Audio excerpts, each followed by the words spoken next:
featuring Lil Rel Howery, Amanda Seales, Neil Brennan, Melissa Villaseñor, Maz Jobrani, and more in the 4th annual Howie Mandel Stand-Up Extravaganza.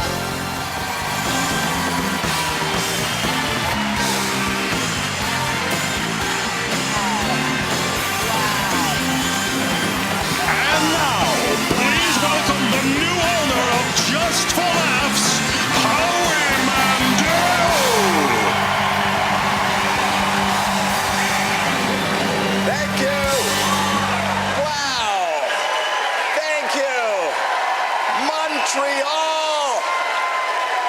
Wow. This is amazing. Wow. Okay. Oh, that's so nice. Thank you. This is like a dream. Somebody pinch me. This is amazing. Please, please, please. Oh. People, people, people, people. Okay. It's like a dream.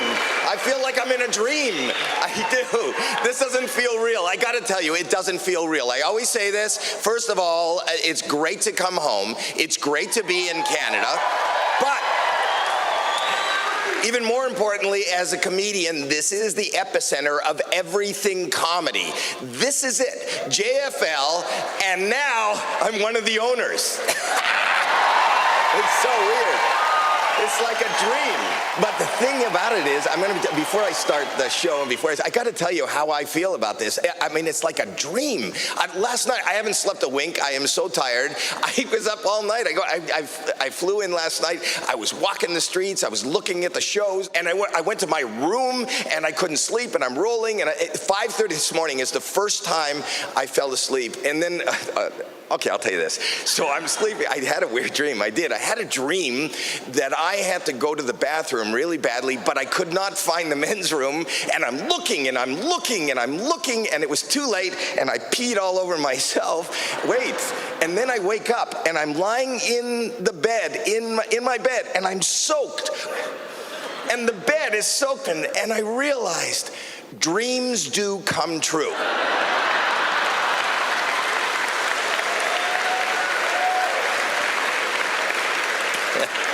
In my hotel. Thanks for sharing. That's what I love doing this job. I love comedy. I love being the first act out and kind of warm you up for the spectacular show you're about to see. I have not been good in my life and my career to opening acts. I will tell you a quick little story, so I feel like I'm giving back now. I had an opening act, a Canadian. His name was Lou Dinos. It still is Lou Dinos. And that's Lou's cousin right there. And I'm just gonna tell you what I did, and I feel like I gotta repent and give back. Lou was on the road with me, and I said one day to Lou, I said, I wanna do something for you, and he wears a great suit, and he wears shoes, he loves his shoes. I said, I'm gonna buy you shoes. I wanna buy you shoes. So I took him to the mall, and I bought him beautiful size 10 leather dress shoes. And Lou put on his shoes. He was so happy, and he went back to the hotel. I stayed in the mall, and I bought the same shoes in 9.5, 9, 8.5, and 8. And we were on tour for months. Every 3 days before the show, I would go into his dressing room and switch out the shoes. He didn't know. And I'd see him on stage and he'd be pacing back and forth, but I could tell that he was in pain. I could tell. And one day I said to Lou, Lou, what's wrong? What's wrong? And he goes, you're not gonna believe this. I am a 40-year-old man and my feet are still growing. Okay, you know what I want to do? People are just coming in now. Was there somebody coming in right there? I saw that lady just came in. You just came in now, right? Did you just come in now? Stand up. Did you just come in now? Yes, you just walked in, didn't you? You did. You're what?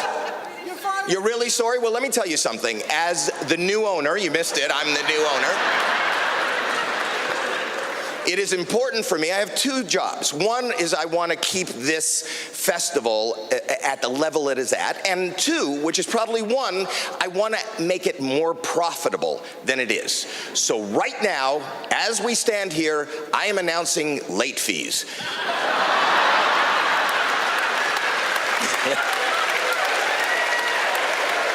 How much? Wait. Give me some money. Give me some money right now. Or get out. Or get out. And we will resell the seats and make even more money. Oh, you could sit down. You could sit down. As the owner of the festival, I just want to say I have finished this part of the monologue. I'm about to start the show. So, before I do that, as the owner, I'd like to ask for a standing ovation for the end of my monologue. I did finish my monologue. I'll say that's it. I need you to stand up and just enjoy me. Go ahead. That's it. Stand up.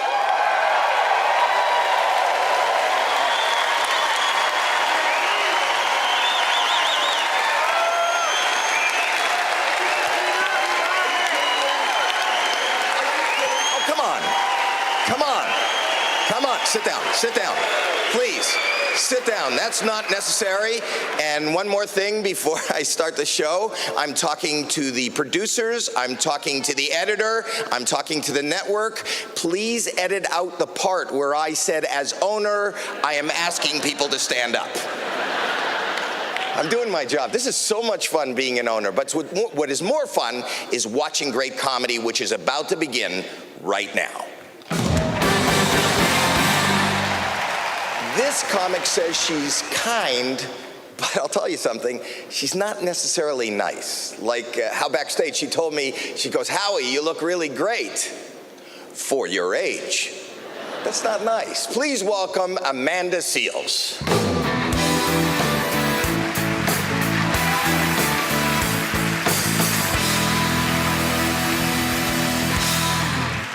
So, once upon a time, a very dark and lonely time, I ventured onto the dating app Tinder. Okay? Right, exactly. The thing about Tinder is that you basically swipe right if you like someone, then a conversation starts. And it's really how the conversation starts. One time, someone started it by saying, "Are you crazy?" I'm crazy like you. We both on this app together. But you have to be able to know what level of crazy you are. You know, if you're gonna be dating, you gotta know that. And I learned that I am kind of like regular crazy, you know, like, "Oh, who texted you? I'm breaking your phone." Okay, yeah, like, it's like regular, like classic crazy. But then there's a whole other level of crazy. White girl, gone girl, crazy. You see, it's important to know whether you are regular crazy or white girl, gone girl crazy. I found this out in a situation where I was in a doorway about to frisbee my boyfriend's MacBook across a hallway. And I found out at that moment that I was not white girl, gone girl crazy, okay?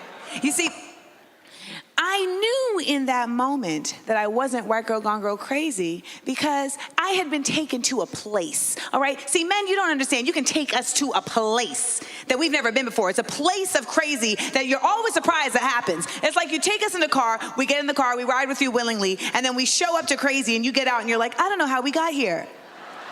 You brought us here. So now we're here. And I'm about to frisbee this MacBook. And something stopped me. And what stopped me was respect for Apple products. So I just slid the computer across because I may not be white girl, gone girl crazy, because that would have meant that before I threw the MacBook, I would have taken pictures of the person killing me and then put it on their Facebook and then threw the MacBook. That would be white girl, gone girl crazy. I lived in New York City for 15 years. I used to cultivate my crazy on the daily, okay? I found myself on the train one time, and you know, like, there's this unspoken rule that if there is room, you don't gotta be right here, you know? Like in a parking situation, if you park and someone parks next to you, you're like, why? Why? There's so many spaces. Why are you here? That happened on the train. There's all these seats. I'm sitting. Next to me in the seat is a small flat rate box. It's not like tiny, it has some girth, but it's also not huge, but it's big enough to need its own seat. And I hear a voice come up behind me and say, I want to sit here. Well, there's all these seats. So I don't say anything. Then the voice comes in front of me and says, I want to sit here. Okay, so now things have elevated because the person is wearing jeans, a white tee, and he has one eye. I don't know if you've ever spoken to anybody with one eye, but it's very direct. I want to sit here.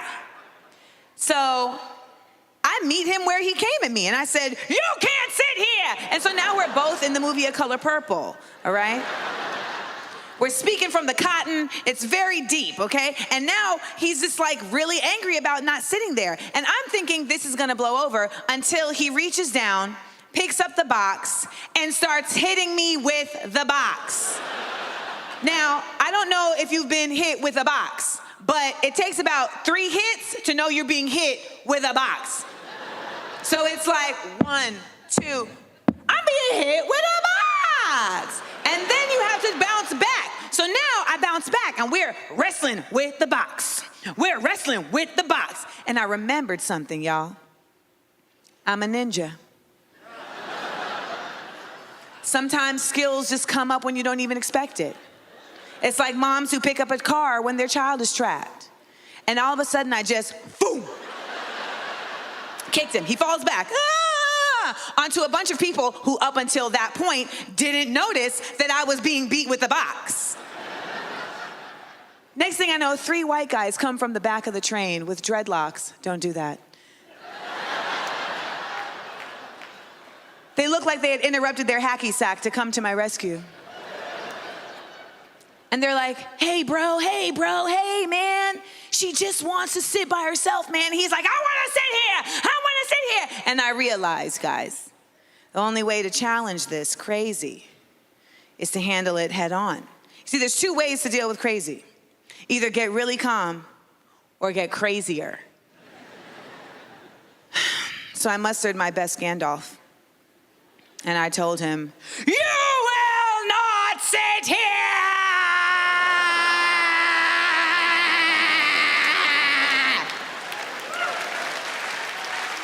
And he said, whoop, gotta go. Good night, y'all.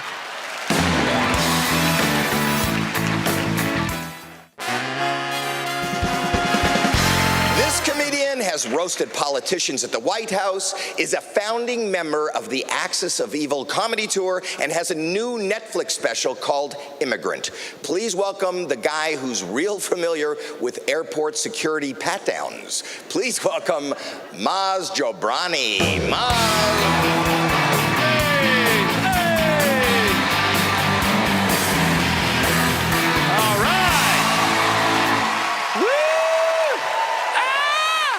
I actually brought my kids with me. I have young kids. Anybody here got young kids? Anyone have young children? Anybody? Yeah, there you go. Listen, I don't know if you guys are raising your kids. I got a 10-year-old and a 7-year-old daughter, and I don't know if you guys in Canada raise them modern, but modern parenting nowadays, modern parenting means that you actually spend time with them. No, because I'm in my 40s. Like, our parents did not spend time with us. When we were kids, our parents did not. First of all, I was born in Iran, so I have immigrant parents. Immigrant parents don't spend time with anybody.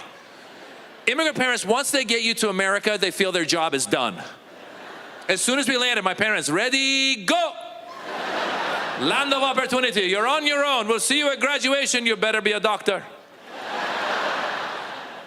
Now we spend so much time with our kids. Schools have now found ways to trick parents to come to school with different themes every day. First of all, I put my kids in private school because I thought that meant that I would pay and the school would just take them. But that's not how it works, because you go to the interview, they go, are you willing to be involved in your child's education? I go, of course I'm willing to be involved. They go, how? I go, well, you know, I'll drop them off and then you'll be involved and then I'll pick them up. That's not how it works. They've come up with themes. Every day is a new day. Parent day, teacher day, parent-teacher day, daddy day, mommy day, daddy donut day, mommy hot dog day, grandpa day, distant cousin day, distant cousin day. I had to call my cousin in Iran. We haven't talked in 20 years. I called him up, Mahmoud, it's distant cousin day. You got to come to the school. Yeah, you got to come to America. No, I know there's a travel ban. You can't come. Come to the Mexican border. I'll sneak you in. There's no wall. Yet. Oh my God. This actually was something that happened. My 7-year-old daughter came home from school with a letter from the school recently that said, in honor of the 100th day of school, please send your child to school tomorrow dressed up as a 100-year-old. What the hell? What kind of BS assignment? How does a 100-year-old dress? What do I got her put in a wheelchair oxygen mask? Go. If you want extra credit at lunchtime, just poop your pants. It'll put you over. Our parents wouldn't have played that. If I came home with a letter back when I was 7 years old to my dad, my Iranian father, immigrant father, he would have called the school. Let me call the, give me the telephone. This is American BS. Let me call the school. Hello, teacher. My son, he no coming. Yeah, he died. He was 99 years old. He lived a full life. But send the homework. We believe in reincarnation. He come the next day. I'm telling you, Montreal, I was at the school recently. I'm looking around and I realized my parents never came to any of my school events. Then I realized I didn't want them to come to my school events because I had immigrant parents. I don't know how it is in Canada, but if you have immigrant parents in America, you're spending your whole life trying to blend in with all the other American kids. You don't want your immigrant parents showing up because when immigrant parents show up, they blow your cover. I don't want them coming to school. The 1 or 2 times they came to school, my parents, they would come in loud. Immigrant parents always, hello, it is good to be here. Thank you very much for having us. Land of opportunity. Thank you very much. We love your country. What a bird, the eagle. Wow. Your food, Big Mac, amazing. You'd be in the corner trying to blend in and hide. Then they would talk. Who are we? We are immigrants. And we are with him. Dad, shut up. They thought I was one of them. He'd make it worse. We are from Iran. Dad!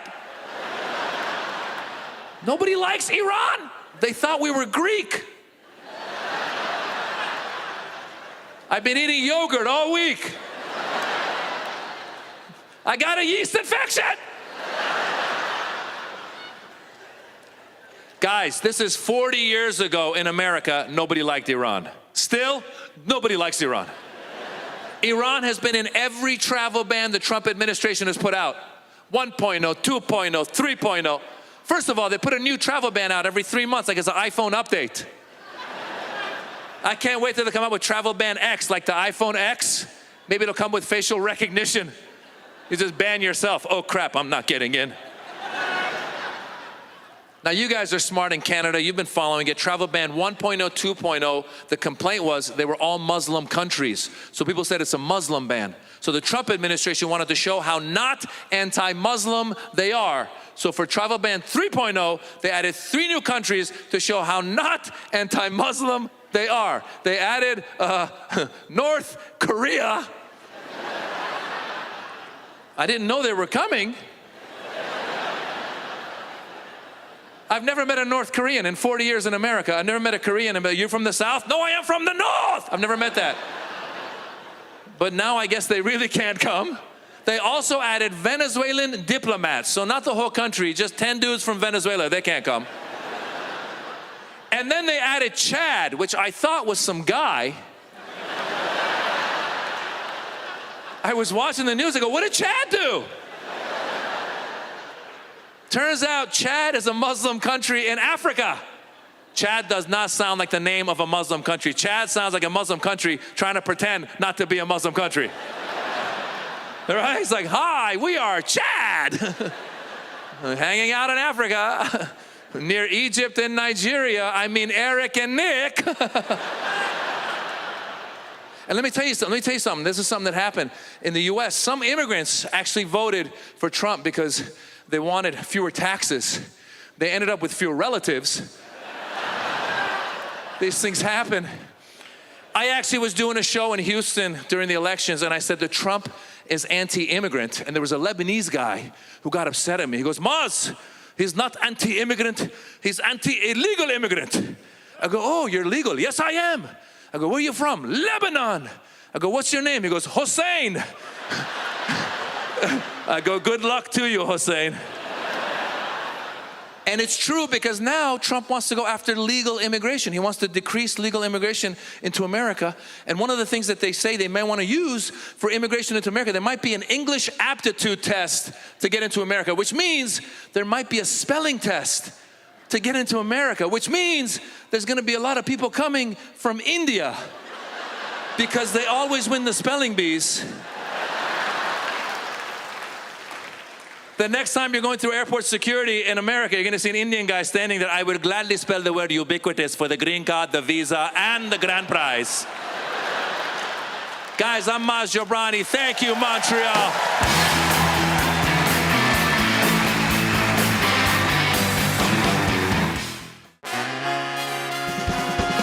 Our next guest is such a good comedian that he got huge laughs in a horror movie. It's hard enough to get huge laughs in a comedy club, let alone a horror movie. Remember the movie Get Out?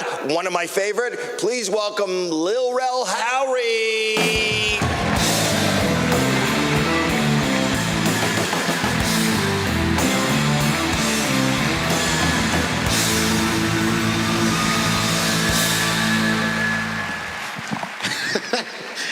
This actually looked like a scene from Get Out, the stand-up version. This is frightening. There's a lot of white people here.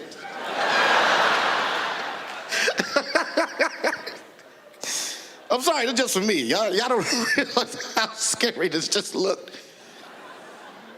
You know what's funny? It feels good, because I mean, like, my money has changed. I'm like not broke anymore. That's a good thing when you actually have some money. But my family ended up finding out, and that's the scariest thing in the world. My uncle called me. I don't know if anybody got this in their family. You got one person in your family that everybody call when something going wrong, somebody needs something. He called me one day. I answered the phone like, hello? He said, your turn, and hung up. I was like, who is this? Like, what you mean my turn? And then he called me up. He called me back and said, look, man, my brother died, and, I told him I'm on vacation. You got more money now, so you're going to have to be the one to take care of everything. So they all going to call you. They're in the living room now. They meeting. They're going to call you on speakerphone, and they're going to ask you for the money. I said, what? And he hung up again. I'm like, damn. So then I get the next call. It's the whole family. They all in the living room. They like, look here, I know you heard that your uncle died, and we all came up with all we can come up with, between all 15 of us. We was able to come up with $94. All we need is 9,744 more. Like, what? I was mad because I'm like, this dude, like, he was on drugs the whole time, and he stole from everybody. So, like, we finna pay for a funeral that somebody owe us money? That don't make no damn sense. Then I feel bad because my grandmother, that's why I paid for it. That's her son, and she was sad about it, and she was crying, and she was hurt. I'm like, all right, Grandma, I got you. I don't care about the rest of everybody else. I'm doing this because this is your son. This is for you. Then they called me back. Well, your grandmother don't want to fly because she don't like to fly nowhere. Somebody had to get on a Greyhound bus with her for 2 days all the way down to Mississippi. I said, let me say this. She's my grandmother, so that's your mama. You know what I mean? That's two different things. I don't have to ride with y'all. Y'all gonna put the grandmother on me. That's your mother. So they did. So now we on this Greyhound bus. I don't know if anybody ride the Greyhound bus recently. Greyhound ain't like how it used to be. The Greyhound was beautiful, it was nice. It's the scariest place to go to now, the Greyhound station. Matter of fact, I was the only person with a luggage bag there. Everybody's looking at me like, who the hell is that with a luggage bag? Everybody else had grocery store bags tied up with their clothes in it. Walked through the Greyhound said, well, who the hell is Richie Rich? I get on there, I'm a grandmother. She want a snack from the, they got the little snack places. First of all, don't ever buy a hot dog or anything from a Greyhound station. You don't know how long that hot dog been spinning. I walked over there, the hot dog had a mustache and a face. I'm like, it grew into a person. I think it worked here. We get on the bus. It's a good ride. Now, nowadays, it ain't just regular patrons on the bus. Sometimes they have people who just got out of jail randomly on your bus, which is the scariest thing in the world. And my grandmother just kept trying to speak to everybody. She's trying to pray for people. You know what I mean? I'm like, Grandma, you can't say nothing. These are convicts. Let them mind their business. She's like, no, he needs my prayer. She started grabbing this dude's hands. So she's still hungry because I didn't get this dirty hot dog from the snack station. So we stop at a rest stop, right? I got the McDonald's there. And I'm gonna say this, like, if you're on a bus, on a Greyhound bus, most of the people on the bus bring their own food. Nobody get the McDonald's. I come on the bus with the 4-piece nugget, everybody stop eating their sandwiches. Oh, wait a minute. Who is fancy pants with a 4-piece nugget? All I got was 4 pieces. Hey, Richie Rich, you have to share those nuggets with everybody on the bus. It's only a 4-piece, I don't care. Matter of fact, look, you ain't gotta get nobody else a nugget. Let me get a dip. He wanted to dip his sandwich in my sweet and sour sauce. Come on, brother, let me get a dip. No big deal, let me dip my sandwich in it. Now I'm about to fight this dude over nuggets. And then he threatened me. He didn't give me what's funny? He gave me a threat that I thought as I became a grown-up, I wouldn't ever hit his threat again. Anybody here wear glasses, you hear the same threat for the rest of your damn life. He didn't threaten to punch me in the face. He didn't threaten to shoot me. He's like, look here, you don't give me no nuggets, I'm gonna knock your damn glasses off your face. I'm like, you can't come up with nothing new. So we get there, this long trip, start seeing all my family there, and I give them a speech too, because I pay for everything, and we had this limo, and I'm like, look here, y'all, I paid for this funeral. Ain't nobody else riding this limo with me. It's just me, I'm showing up by myself, VIP, to my Uncle Freddie Dope Fiend funeral. And then they made us send out doves to him too, which I thought was weird. He don't deserve doves. People who should get doves that die in war or a hero. Not nobody who did drugs and stole from you your whole life. You don't give him a dove, maybe a bat. Thank y'all so much, y'all. I'm Lil Real, that's my time. Peace out.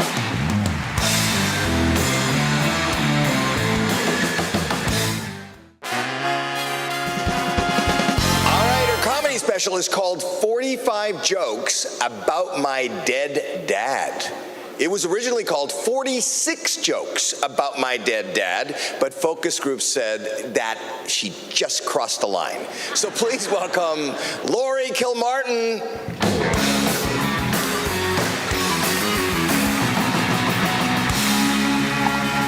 Thank you. How are you, crowd?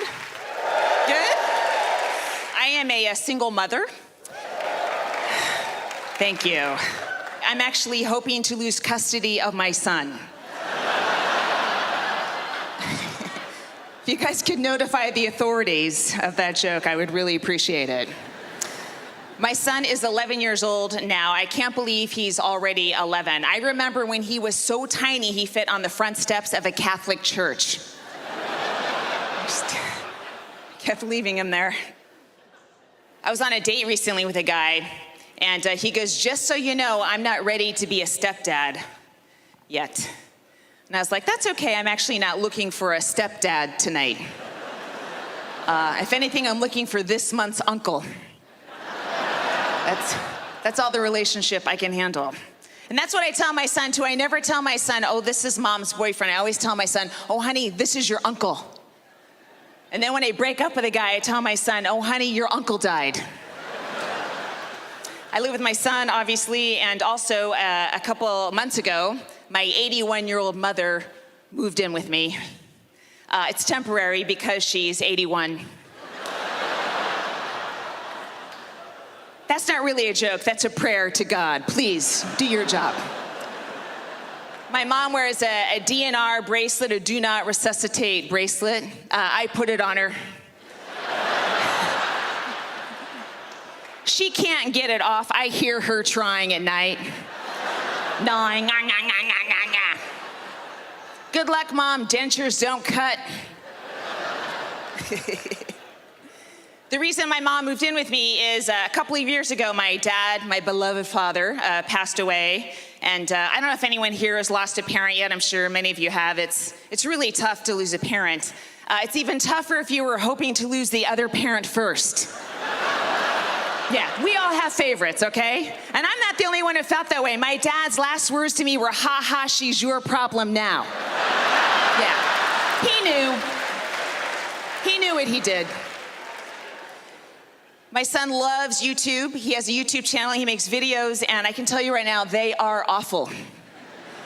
He will do a strobe light effect for the entire video. He will film up close, up his nose, so there's boogers. He will do fart noises, and they're 30 to 35 minutes long. They're unwatchable.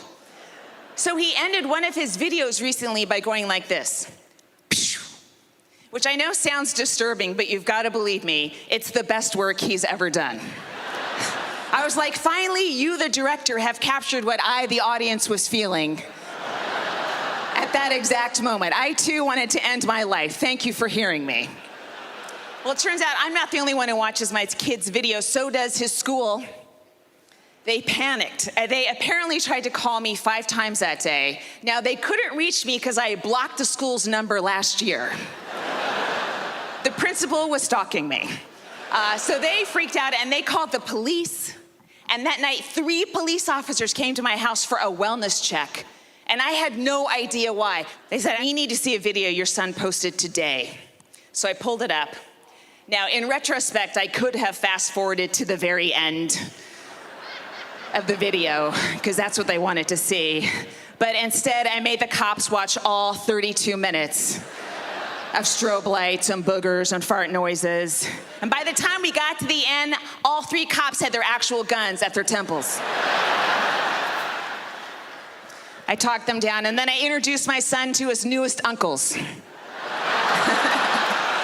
Happy endings for all of us. All right, that's it for me. Thank you very much.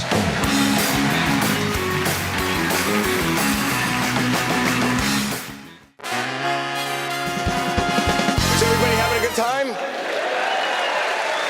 I gotta tell you, all kidding aside, this is, and I said it earlier in the evening, I'm so proud, and it's so weird. You know, people say, young comedians come to me and they go, I'm playing it just for laughs. You know, how do I do it? What do I do? What do I think of? It's the biggest stage in the world. And I always say, just own it. Now I do. So anyway. I am so proud. I am so proud. I want to show you. My goal is to put Montreal on Montreal comedy on a bigger map. You know, outside of comedians, outside of television, people don't know that this is the Mecca. This is important. So I was sitting at home. I was sitting on my couch in Santa Monica, California, and I said, I'm so proud. I just want to tell everybody, and I just want to promote it, even if it's just me. And I did that. And I taped it. Watch this. I'm so excited in being a part of this festival. I can't tell you. I sit here on my couch each and every day going, I have a part of a festival. I just want to tell everybody, but I don't want to get off the couch. So I'm just going to go tell everybody this way. Hey, hi, I have a festival. You have a what? A festival, part of a festival. I have the Montreal, hi. So I was trying to promote my festival. Hey sir, I have a festival. You want to help me promote it? I'm good, man. Thank you.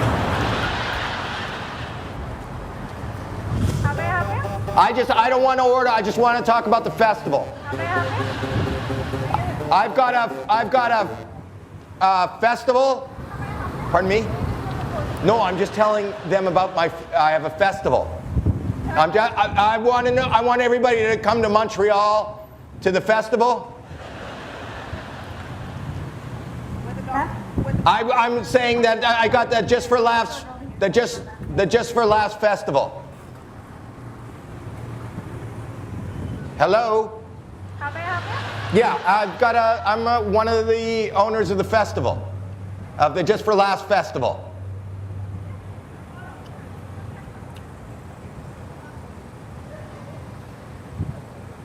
Hello? Because now I'm an owner. I'm trying to promote Montreal and the city of laughter, because that's where they have the Montreal. Will you help us do that? Sure. Can you take off your shirt and I'm going to give you a shirt? Okay. All right. You know what? What? Never mind. How can I help you? What did you say? I said, how can I help help you? Oh, I'm just going around telling everybody that I have a small part of a festival. Okay. Did you want to leave some flyers or something? I don't have flyers, but will you tell other people? Can I just browse for a second then? Try not to knock anything down. Whoa. Oh my God, look at your collection. What I'd like you to do is I'd like you to go and spread the word. People will stop you and say, where's the city of laughter? And what are you going to say? Montreal. Montreal in July, right? Hey, where are you going? Montreal, just for laughs.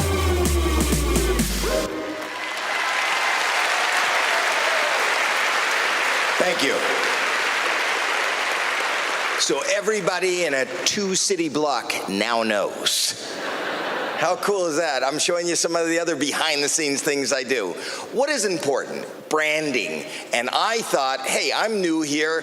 Why should we not have a new mascot? You ready for a new mascot? I'm going to unveil it right here, right now on this CW special. This is the new mascot for the Just for Laughs Festival. I'm so excited. Ready? Can I get a drum roll?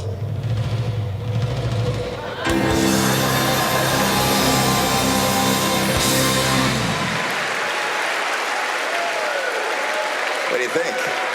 What do you think? I love it. I love it. I don't know what it is about it, but I just love it. And guess what? Guess what? Before you settle down, I brought one for everybody here in the audience.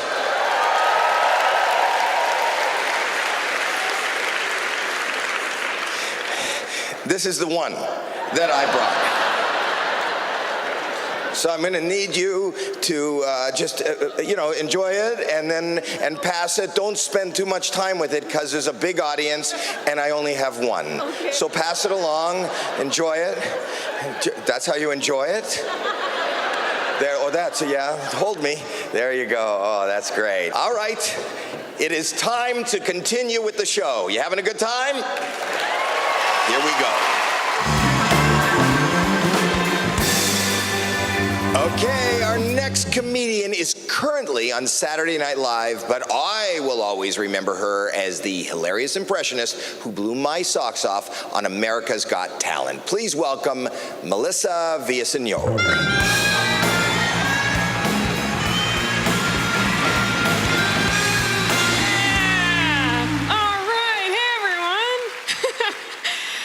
Good to be here. I currently sleep alone. And when you sleep alone, you realize you're the only one to protect yourself at night. Sometimes in the middle of the night, if I hear a sound, I'll think, oh, a presence is here. Make a sound for it to go away, Melissa. So I'll hear a little, and then I'll go,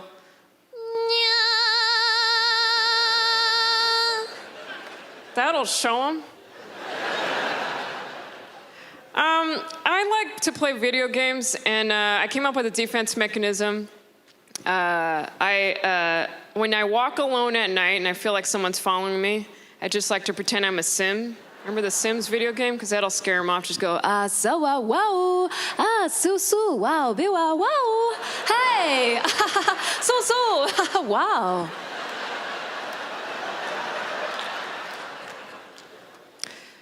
I'm from LA, and I moved to New York for the show, which is awesome.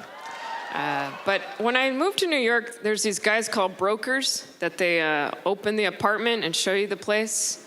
And there was an apartment I was looking at, another girl also was looking at it, and we walk in, and she did the law of attraction, which is you act as if it's already yours. You say the things out loud.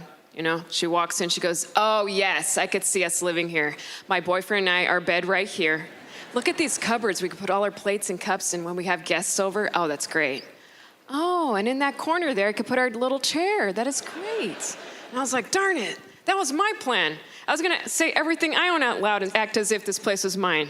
But I realized I couldn't.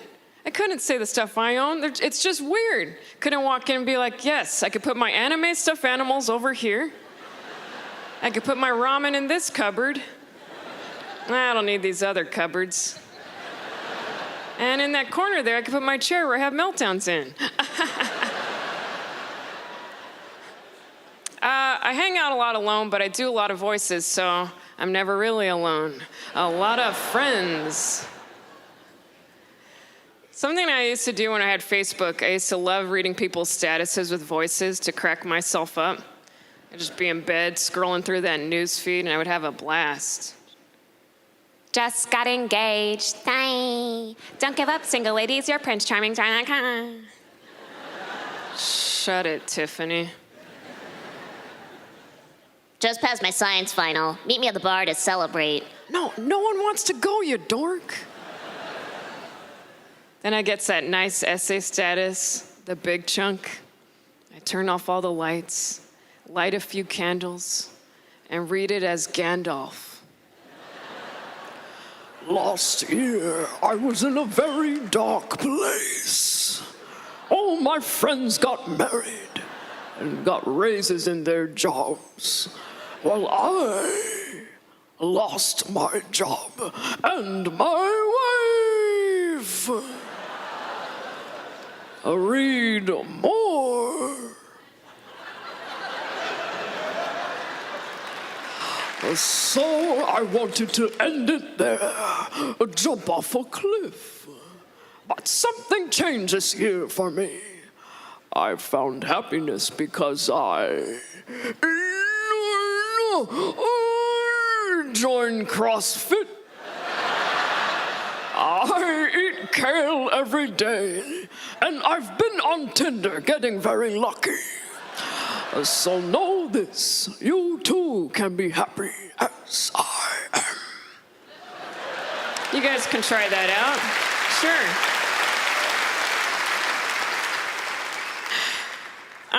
I'm a really sensitive person. I used to get butthurt from the dumbest things.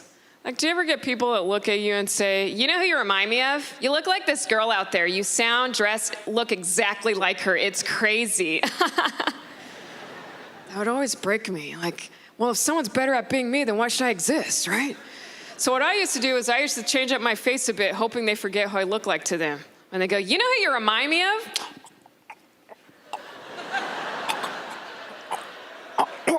Who? Well, now the Roach Man from Men in Black. It's in the back. Sugar water. All right, guys, I'm Melissa Villaseñor. Have a great night.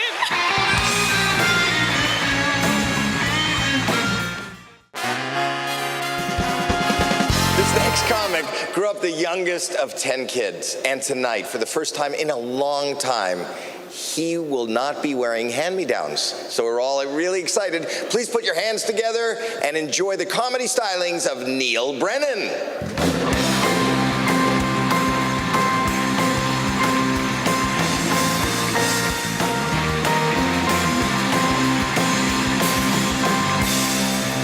Hey! So, old people make some noise. Yeah. I used to worry about getting older, but after a certain age, it looks like fun. After like 75, 80, you guys just do whatever you want. You ever notice no one says anything to them? You ever notice that old people just Band-Aids on their face for no reason? People are like, yeah, I think it's maybe like a time blister. I don't know what that is. At my age, like, I'll sneak food into movie theaters. I've seen old people openly bring their own food into restaurants. Like, they don't care. I was at a Cheesecake Factory, watched an old man take a hard-boiled egg out of his pocket, which is crazy. And he crumbles it up over his salad, and his family's like, Grandpa, you can't do that. And he's like, I just did, what now? I like when old people are racist and everyone's like, let them finish. I like when old people are racist, but it's toward like weird groups that no one even thinks about anymore for like obscure World War II reasons. Where they'll be like, Albanians, good people, just don't let them borrow your toolbox. I like when old people try to get into technology like Twitter. You know, always tell an old person doesn't understand Twitter because they clearly misunderstood the box and they thought they were on another website, and you'll just see like, nearest drugstore. You're like, Grandpa. Twitter, remember when that was fun? 8, 9 years ago? Now I didn't think it was going to make it because people would tweet the dumbest stuff. I was on there one day and some girl tweeted like, who here likes avocado toast? I was like, all right, I got to delete this app. But now you go on there and it's just a prison riot. 24 hours a day, like an all caps prison riot. Especially when there's a news story, like basically how it works is CNN will tweet like, gunshots heard at local high school. And then someone else will be like, thoughts and prayers to the high school. And then someone else will be like, screw your thoughts and prayers. We're gonna get AR-15s off the street. And then somebody else will be like, cuck, which is just like hello in the Twitterverse. It's basically like taking attendance, like cuck. And then somebody else will be like, I blame Trump, he's the most corrupt president of all time. And then somebody else will be like, you think he's corrupt? Google Hillary Clinton baby death sex island. Okay. And then somebody else will be like, you're all morons. And somebody else will be like, we're morons, you just misspelled your. And at this point, I'm so freaked out that I'm like, who here likes avocado toast? I'm single. How many men in relationships right now? By round of applause. Yeah, and how many of you think you're good at it? Yeah, they're not. They're being sarcastic. Yeah, we're not good at it. I was never good at it. Whenever I'm in a relationship, I just feel like a fifth grader trying to play clarinet in the school band, where I'm like, trying to see how my friends are doing, and they're worse than me. Like, Men and women are very different. I don't know if you've seen stand-up comedy before, but we are. The amount of communicating women want to do is astounding to me. It's astounding. Like, women, when it comes to talking, is your philosophy like, well, I'm exhaling anyway?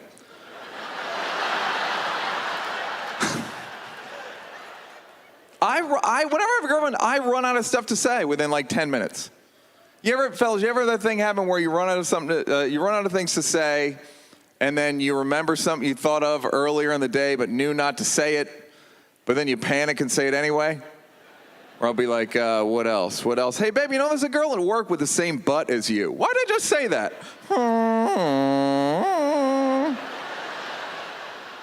I'm thankful that there wasn't an entrance exam to become a boyfriend, because I would fail it miserably.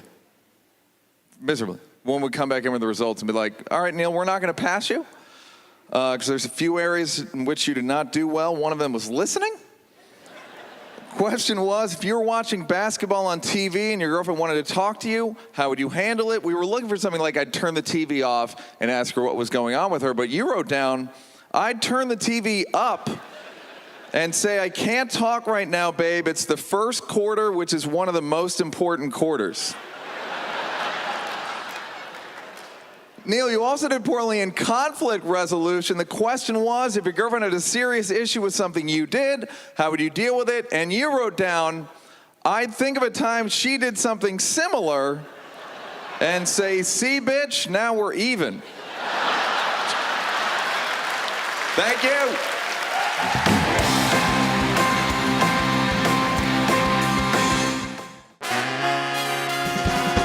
I can say so many wonderful things about your next act, but if I had to sum her up in only like 7 words, I'd say, put your hands together for Hannah Gatsby.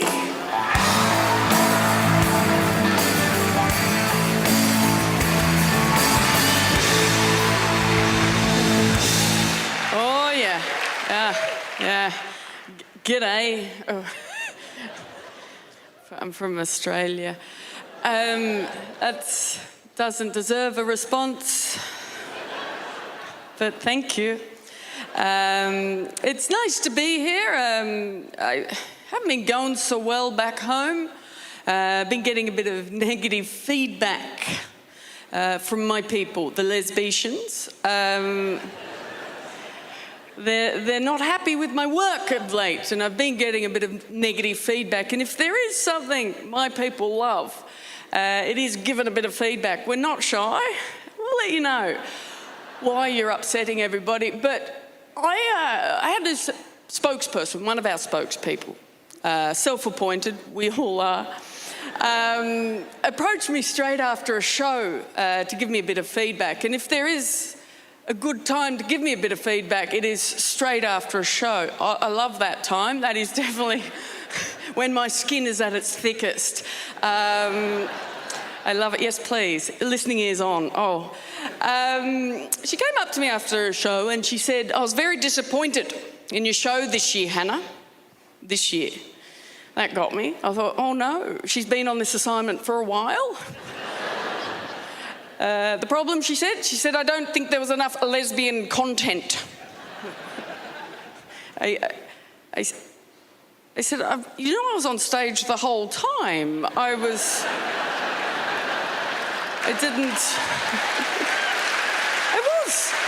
honest. I didn't even straighten up halfway through. I don't know. It's a worrying trend, though. You know, I'm a comedian, but really, am I?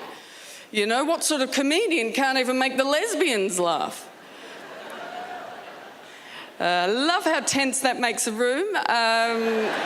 You all know the answer to that. It's every comedian ever. Nobody can make the lesbians laugh, but you're looking at me going, she's a lesbian, this is a trap. And it is. But let's walk into it together. I happen to believe that that's a technically perfect joke. Bulletproof. What sort of comedian can't make the lesbians laugh? Every comedian ever, because it's based on very true stereotypes. It's funny because it's true. Us lesers, we don't have a sense of humour. And you want to laugh at that because it's true. We don't. It's how we are. We're set to stern, straight out of puberty. It's like someone stabbed a potato with a spoon. That's our lot, right? The only people, though, who hate that joke, who don't think that joke is funny, are us lesers. We hate that joke because we don't have a sense of humour, but we have to laugh because if we don't, it proves the point. Checkmate. It's a perfect joke. It is. It's not my joke. Gosh, it's not my joke. I don't really think I wrote that joke. Gosh, that's been around for a long time. It's a classic. It was written before ever I was a comedian. Before, in fact, that joke was written at a time before even women generally were funny. Back in the good old days, when you could say anything you wanted and nobody was offended. I've been assured it was a lovely time. But I think it's important to acknowledge when language shifts, because back then in the good old days, a lesbian meant something much different than it does today. A lesbian now pertains to sexuality. But back then, a lesbian was just any woman not laughing at a man. That's generally how you found out. It's like, lighten up. Just a joke. You need to have sex with a man. Lighten up. Interesting advice. I got a letter on Facebook. I call it a letter. That's controversial, I know. There's a lot of old people who deny that. They're saying, no, a letter requires paper and effort. But it was a letter because it said, Dear Hannah, comma, new line. Who does that? And it said, you owe it to yourself and your community to come out as transgender. Now, all jokes aside, I do want to do my absolute best by my community, but that was new information to me at the time. I did not know that. I thought when I came out as a lesbian, that was it for closets for me, but it turns out I exist in a babushka doll of closets. No, I don't identify as transgender. Power and respect to anybody on that journey, but it isn't mine. I'm clearly gender not normal. This has been going on all my life, but no, I don't identify as transgender. I don't even think lesbian is the right identity fit for me. Really, I don't. I think if I had my way, if I could just click my finger and have people see me for how I see myself, how I feel that I am, I would say first and foremost, I identify as tired. I am very tired. Yeah. Please stop asking me to explain myself. I don't know. I do get mistaken for a man a lot. It happens a lot, but never for long. My masculinity doesn't hold up to scrutiny. I'm only man at a glance. And because I'm only man at a glance, it means that I'm always still there, still very much standing right in front of the person who's just called me sir. and deeply regrets it. So I'm always bear witness to that roller coaster of regret and panic washing over their face as they go, what am I going to do? And I never help. Because I don't care, but my word, a lot of other people do. When I get mistaken for a man, one of my favourite responses is sometimes people manage to erase my memory of being called sir, and it's a very neat trick. What they do is they use hypnosis and the magic word. They're always looking down. It's a customer service situation. And they'll say, can I help you, sir? Madam. And it works every time. Gone. I never remember being called sir if someone calls me madam immediately after. Oh, yeah, because madam is a very triggering word for me. It's what my mum used to call me when I was in a lot of trouble for opening a brothel. We just have some more words. If anything, it's the apology I don't understand when people apologise for calling me sir. I don't get it. I got it on the flight here. I was walking on and being greeted. Welcome aboard, sir. Oh, sorry. I'm so sorry. I'm so sorry. I'm so sorry. Why are you apologising? Please don't apologise. I like it. I really love it. I love being mistaken for a man. I don't want to be a man, but I'm partial to a holiday because that's what it feels like. Because if someone's looking at me, calls me sir, what they are seeing is top shelf, normal, king of the humans, a straight white man. Don't apologise. I'm about to get good service for no effort. I was going to take my assigned seat and both the armrests. Don't apologise. Your knee space, not today, buddy. Thank you very much. Good night.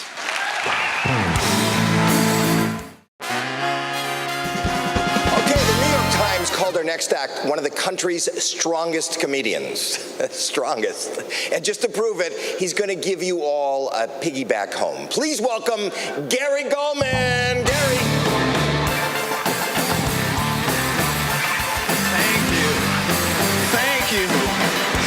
Thank you very much. Nice to be here. I'm staying at the hotel across the way. I got room service last night. What a delight. You make a phone call, 10 minutes later there's a knock at your door, the sweetest, most polite man. May I come in? May I come in? May you come in? I summoned you. Of course you may come in. Enter, my liege. And then he says, where would you like this? Where would you like this? And I lie.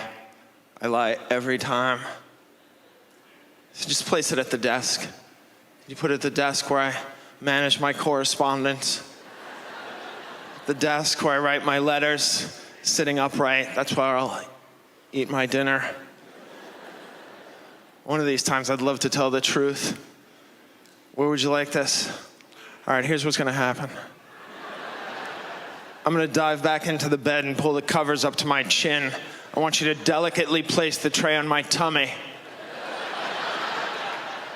And if you feed it to me, you can write in your own tip. That's where I would like it. Why do I have to lie? I lied on the airplane. I lied to the flight attendant last night because I wanted the exit row. I'm 6'6". 6'6", that's a lot of Jew. That's so much Jew. We normally don't come in this size. But I wanted the exit row. But when you take the exit row, they come around and they deputize you a hero. Are you willing and able to help in the event of an emergency? No. No, I'm neither willing nor able to help in the event of an emergency. I will lose my mind. Are you kidding me? I took 2 Xanax to pack for this flight. You think I'm gonna usher strangers from smoldering wreckage? No. I played hockey when I was a when I was a child. Do you like me now? I did. I really wanted to figure skate. But then I knew myself, that I knew I would not be able to handle the scrutiny. And I realized that figure skating, as brutal as hockey is, figure skating is much more brutal, barbaric even. They make the woman finish skating after she's fallen. Lowest point in your life? Keep dancing, sweetie. Yeah, try another Lutz. They should race the Zamboni out there, scoop her up and whisk her off into a private room where they give her a carton of Marlboros and a pillow to scream into. She's not gonna win. It's over. You never see a woman on the gold medal stand with slush running down her thigh. Split lip and a bloody nose. Let her start to regroup. Instead, they make her finish skating. Give her scores. We know the scores. And then they interview her. Don't even give her time to recombobulate. She's apologetic. I'm sorry I'm late. I was just digging out from under an avalanche of broken dreams. Hi, Mom. Hi. Thanks for turning a carefree hobby into a joyless prison. I've never tasted a brownie.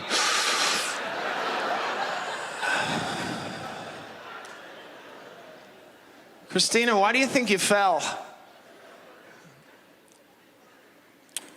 Maybe because it was so slippery? Yeah, it was like a sheet of ice out there. They ought to do something about that. Maybe throw down some rock salt. And what's next for you, Christina? What's next? I'm gonna see if I can trade in this bronze medal for my childhood. Thank you.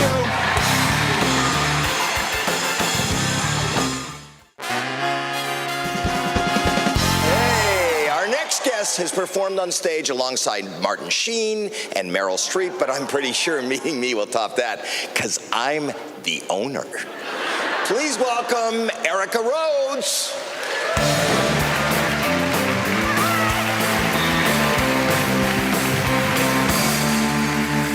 Thank you. Wow, this is such an honor to be here tonight. I just went through a breakup recently, which I think is great because it means it was a real relationship. Finally, right? Usually I'm like, it's over. And he's like, who's this? I don't know this phone number. I think breakups were easier before the internet. You know, we could just be like, sorry, it didn't work out. Have a nice life. Go away. Right? Now it's like, sorry, it didn't work out. I will see you online forever. There were some clues he wasn't the guy for me. I feel like there's always clues we ignore for 4 to 5 years. And one clue is we had very little in common, except we both really loved him.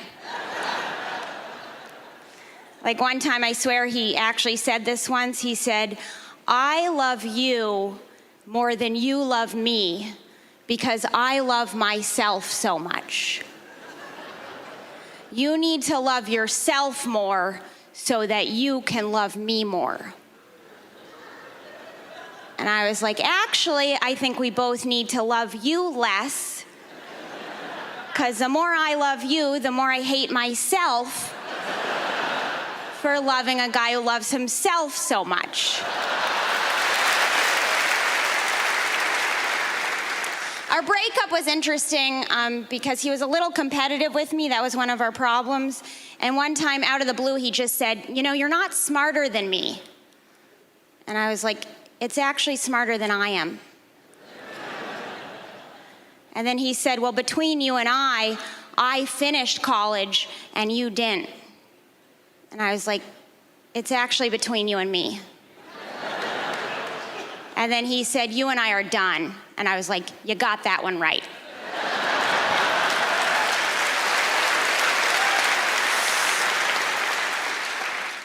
I'm getting a little older. I'm in my 30s now, which is, I know it's not old, but certain things change in your 30s, you know, like I don't relate to anyone in their 20s now because I look at them and I'm like, you're so cute because you still think you matter.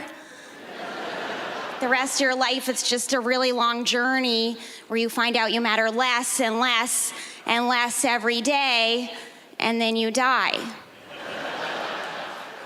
Not to give it away to the kids in the crowd. My friend wanted to get lunch recently, but she's like, I'm vegan now. And I was like, uh-oh, here we go with that whole thing. I was like, do you want to go to Cafe Gratitude? It's a vegan restaurant in LA. And she was like, well, I'm also gluten-free, so can we go to the juice bar? And I was like, how about we just never speak again? Let's just move on with our lives. And she got a tattoo of a hummingbird she was really proud of. She's like, Erica, I just got a new tattoo of a hummingbird. Do you know what hummingbirds represent? And I was like, no, but I bet you're gonna tell me. She's like, they represent change. And I was like, interesting. You know what doesn't usually represent change? Tattoos. Not a big symbol of change. My parents have been married a really long time. They've been married for 41 years. And I wonder, like, what makes a happy marriage, why it's lasted so long. And I think for them, it's because my dad can't possibly leave my mom because he's in a wheelchair. He has MS, you know, it's a neurological disease. And I found out recently they have an MS walk. Just seems very disrespectful to me. So I went on it, you know, to find out what all the fuss was about, and it's just like thousands of people showing off what they can do. It's just so rude. My dad hates that joke too, and I'm always like, sorry, Dad, but when I have an idea, I run with it. Unlike some people I know. So you're just gonna have to roll with it. That's it for me. Thanks so much, America Rhodes.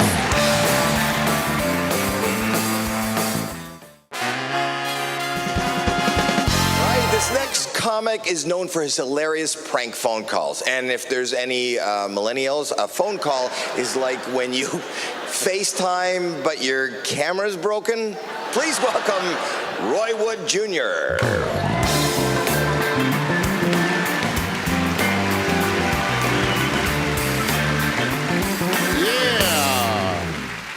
Canada. I almost didn't come.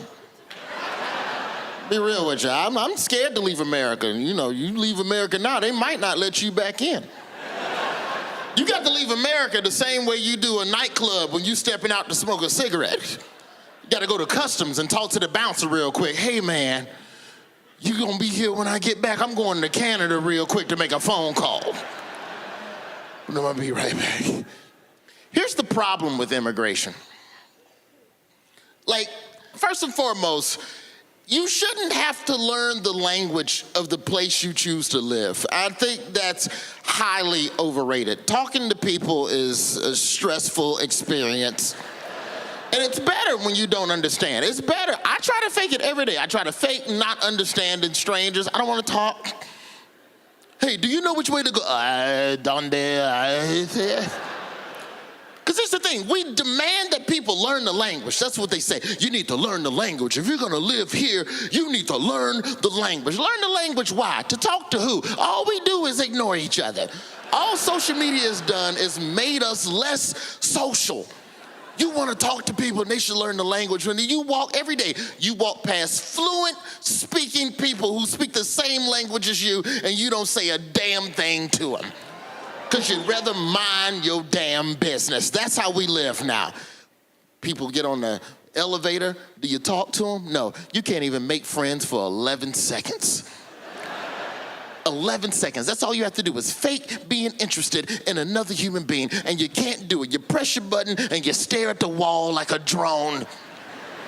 So why should we put that burden on immigrants? Why should immigrants have to learn the language? As soon as they learn the language, ain't nobody gonna talk to their ass. They gonna get on the elevator and go, hello, I know the language. Shut your ass up and hit the button. make sense. But here's the problem to me. I feel like the only people who should have to learn the language is if you work a job that's life or death. And that's where the problem lies in immigration for me. I have a foreign doctor. He's fluent in English, which is beautiful. The dude, fluent, does his job beautifully. But the problem in America is that they teach people English, but they never teach them proper inflection. I got a doctor that gives me bad news in a good news tone, and it's stressful. Because he never learned how to properly say bad stuff. My doctor come here, yes, we are looking at your blood work, the abnormalities with the cholesterol. If you're not careful, heart attack. I go, wait a minute. That's not how you say heart attack. That is not how you say heart attack. Heart attack is not a tiptoe word. Heart attack is a downhill. There's only 3 or 4 tiptoe words in the English language as it is. It's woo-wee and damn and yeah, like that's it. Heart attack is not one of them. I was talking with some of my little cousins. They got me back playing video games again. I went back and started back playing Street Fighter. Street Fighter, that's my game, man. Street Fighter, if you don't remember this video game, Street Fighter is a video game where the basic premise of the game is where 2 strangers show up in a public place and whoop each other's ass. That's it. That's the entire game. One dude walks up to another dude. Hey, meet me at the fish market during normal business hours, and I will beat your ass. That's the best part of Street Fighter, is that there's people in the background shopping, acting like an ass whooping is not occurring right in front of them. It's 2 grown men in a fish market throwing fireballs at each other. Hadouken, Hadouken, and right behind them, it's a dude. Yeah, let me get some crab legs. And I'll take some of the snapper. Yeah, Hadouken. Yeah, box it up to go. I'm gonna take that to go. They throwing them fireballs, yes. Best part of Street Fighter is that the police never show up. Nobody snitches during Street Fighter. First of all, if you call 911, would they even believe the fireball call? 911, what's your emergency? Yeah, y'all need to get down here. It's 2 white people throwing fireballs at each other. Sir, this line is for emergencies only. What you think a fireball is? Sir, we need a real emergency. Okay, there's a black person here and they're just reading on a bench. Thank you, guys.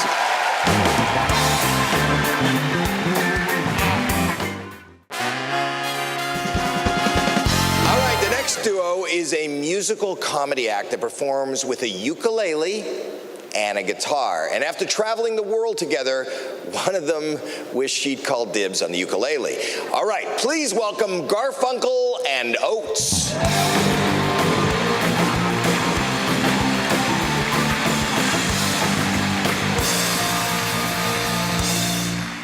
Hi, guys. Hey. So we have dated a bunch of very interesting men. Recently, unbeknownst to me, I dated a Republican. Yeah, he told me on our 3rd date, and he said that the problem with us dating would be that he would be embarrassed to introduce me to his family because of our material. So great guy. But the good thing is he had advice on how we could write the kind of songs where both sides can laugh. He kept using that term. Yeah, both sides can laugh. And he actually had a lot of helpful hints on how to write a song, but he was not a songwriter. No, he worked at like a Bitcoin type place that wasn't quite Bitcoin, like the Bing of Bitcoin. But anyway, that kind of, we were thankful for his helpful advice, and we took it and we wrote this song. Every once in a while you meet a special kind of man. A needle in a haystack, a diamond in a pile of crap. A man who's never written music but thinks he can. A Republican cryptocurrency guy like Dan. Thank you, digital accountant Dan, for explaining how to write a song. I wouldn't have known to choose a topic before you, Dan. You came along. Thanks for telling me to write down my thoughts and send them all to you. So so you can make sure it doesn't offend the conservative point of view. You say it's time to pop my liberal bubble and reach across the aisle. Find levity in relatable things that can make the red and blue states smile, because comedy should be inclusive and connect with the other half. It should make us all feel comfortable so both sides can laugh. Well, I'm gonna take your advice, Computer Dan, and write something bipartisan. So here's my song.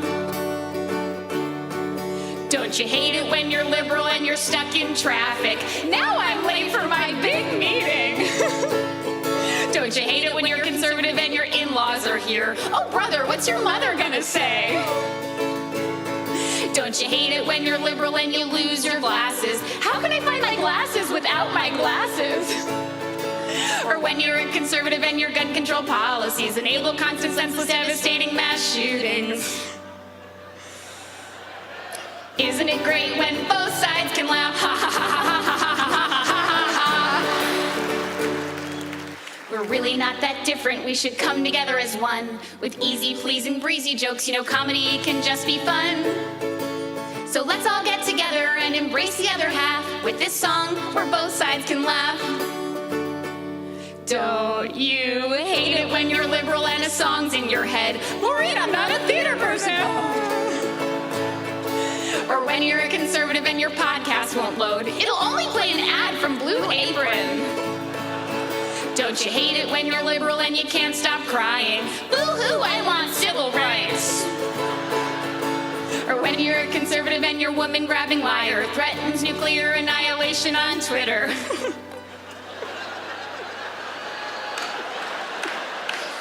Isn't it great when both sides can laugh? Ha ha ha ha ha ha ha ha.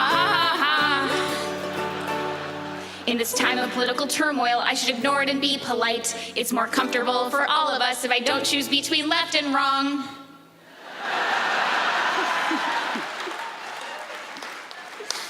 So let's all get together and embrace the other half with this song where both sides can laugh.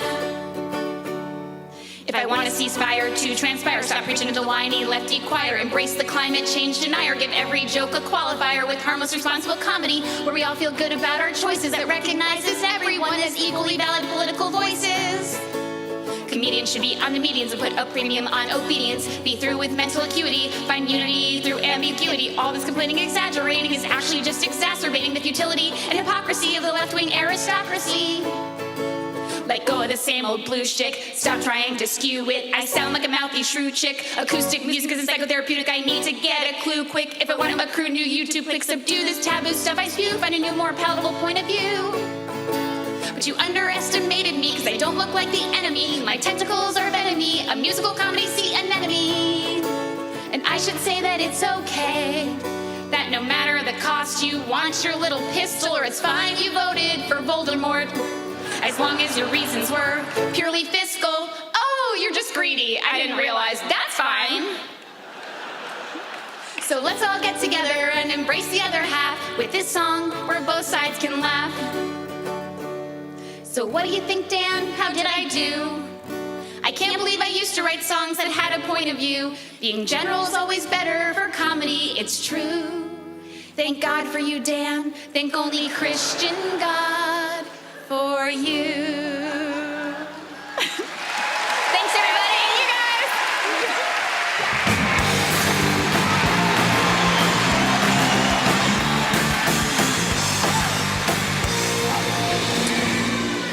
Okay, everybody, did you have a great time?